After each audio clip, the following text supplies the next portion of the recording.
અમે ઇલેક્ટ્રિકલ ડિપાર્ટમેન્ટના ચોથા સેમના વિદ્યાર્થીઓ છે. અમે ચોથા સેમ PTRM સબ્જેક્ટનું માઇક્રો પ્રોજેક્ટ બનાવ્યું છે, જેની તમને સમજાવવાના છે.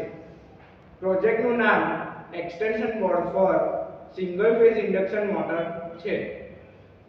અમે 4 સ્વિચ લીધી છે 5 એમ્પિયરની, 4 પ્લગ લીધા છે 5 એમ્પિયરના, એક 3 કોર વાયર લીધો છે ને ટોપ કનેક્ટ. આપણે બોર્ડમાં 4 સ્વિચ અને 4 પ્લગનું વાયરિંગ કરવાનું છે. તેમાંથી 3 કોર વાયરમાંથી ફેઝ, ન્યુટ્રલ અને અર્થ 3 વાયર એમ આવે છે.